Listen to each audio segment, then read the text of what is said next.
A year ago, the Commonwealth passed the Online Safety Amendment Social Media Minimum Age Act. These platforms will soon be banned for under 16-year-olds. Facebook, Instagram, TikTok, Snapchat, X, YouTube, Reddit, Twitch and Kik. Facebook alone has 350,000 Australian accounts under the age of 16.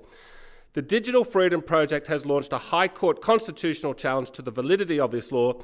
We say that it is contrary to the long accepted implied freedom of political communication. We're hopeful of having a hearing early in the new year. But let's give Mr Albanese the benefit of the doubt, and let's accept for a moment he is motivated by a desire to protect teenagers from social media harms. This law will be counterproductive. It will increase social media harm for teenagers. How so? Every school playground across Australia has been abuzz for months that A, Mr Albanese is about to shut down their social media, but B, here's a great way to get around it. Kids have bright, sharp and creative minds. They are tech savvy.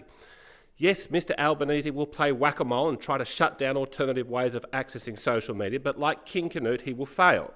So parents will tune out and assume social media supervision is not required because Mr Albanese said so. But then kids will still access social media, underground and unsupervised social media.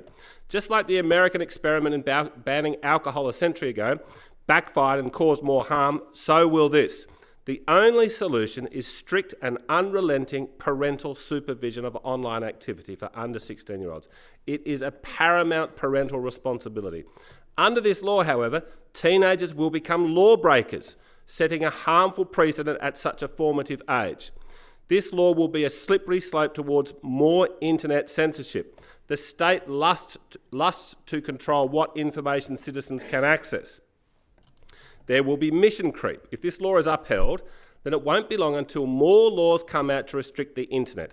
This is about creating the apparatus for more state censorship of the internet. This is what George Orwell warned us about. It's happening all around the world, but alarmingly, Australia is at the forefront of it. Now, even if this ban does work, then it will mean that once someone has turned 16 without ever having had any online experience, they are then thrown into the deep end and not have the skills to spot something suspicious. This foolish ban will also be bad for tourism. Why would a family with teenagers want to visit Australia under this regime? This law will also require that everyone over the age of 16 will need to prove their age. That will be cumbersome and invasive, but no doubt the government will try and convince you that if you take up digital ID, it'll make it all oh so easy. The digital ID is the real motive behind this new regime. Anonymous accounts are a valuable part of social media. These people, for whatever reason, want to retain privacy, but they will be required to cough up ID. When this law was a bill, it was sent to a Senate committee. The public were given 1 day to make submissions. Mr President, that is the shortest time frame in the history of the Commonwealth.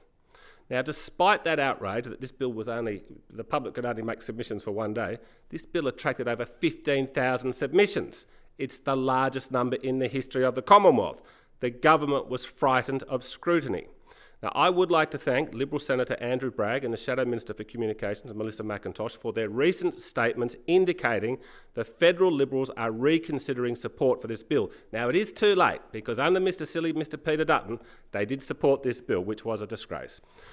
So we at the Digital Freedom Project are hopeful of success in the High Court, and we hope to hear by about March next year. But if we're not, then the repeal campaign will have only just begun and will be a central issue at the next federal election.